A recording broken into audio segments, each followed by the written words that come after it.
কখনো কি মনে হয়েছে কিছু স্মৃতি আমাদের ছেড়ে যায় না, তারা ফিরে আসে গল্প হয়ে? এটাই মনের মেমোরি লেন, যেখানে প্রতিটি গল্প মনের এক টুকরো অনুভূতি। আজ আমি তোমাদের বীরবলের গল্প শোনাব। গল্পের নাম পূর্ণচন্দ্র ও অর্ধচন্দ্র। পারস্যের সুলতান লোক মুখে শুনেছিলেন মোগল সাম্রাজ্যের আকাশ ছোঁয়া উন্নতির কথা।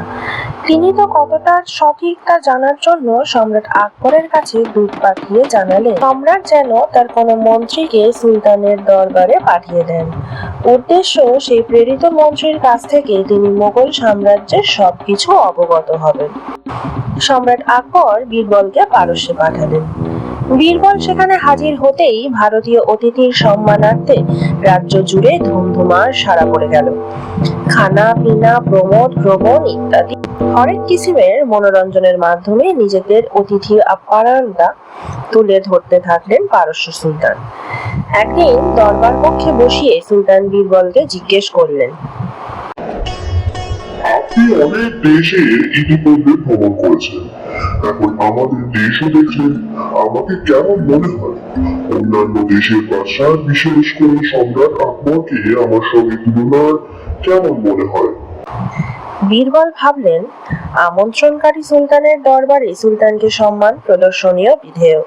এই মনে করে তিনি বললেন, জাহাপানা, আপনাকে সব দিক দিয়ে বিচার করে পূর্ণচন্দ্র বলতে ইচ্ছা করছে, আর সম্রাট আকবরকে অর্ধচন্দ্র, এবং অন্যান্য সুলতান বাদশারা আপনার তুলনায় জোনাকি মাত্র।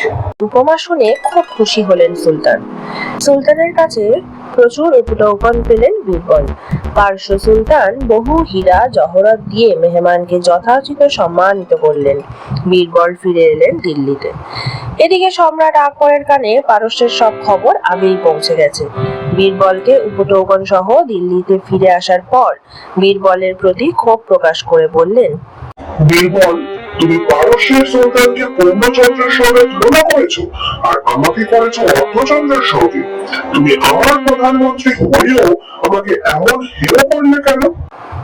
বীরবল সম্রাট আকবরের ক্ষোভ বুঝতে পারলেন। একটু ভেবে নিয়ে বললেন, জাহাপানা, আমি যথার্থই বলেছি, পারস্য সুলতান পূর্ণচন্দ্র। পূর্ণচন্দ্র হলেই দিনে দিনে তার ক্ষয়ের সূচনা হয়, তার উন্নতি, তার বৈভব এখন ক্রমশই নিম্নগামী। আর আপনি আপনি প্রকৃত অর্ধচন্দ্র, যার রাজ্যের বৈভব প্রতিদিনই ঊর্ধ্বগামী, সমৃদ্ধি দিন দিন বেড়েই চলেছে। আমি কি ঠিক বলিনি জাহাপানা? শোনার পর আকবরের আর কি বা বলার থাকতে পারে। বীরবলের পর্যবেক্ষণ ক্ষমতা ও প্রখর বুদ্ধি দেখে শেহেনশাহ আকবর মুগ্ধ হয়ে গেলেন। তার মুখে দেখা দিল হাসি। আজকের এই গল্পটা যদি তোমার মনের কোনো পুরনো দরজা খুলে দেয়, তাহলে মনের মেমোরি লেনে আবার দেখা হবে। আর গল্পটা যদি তোমার ভালো লেগে থাকে, তাহলে এই পথ চলার সঙ্গী হয়ে থেকো।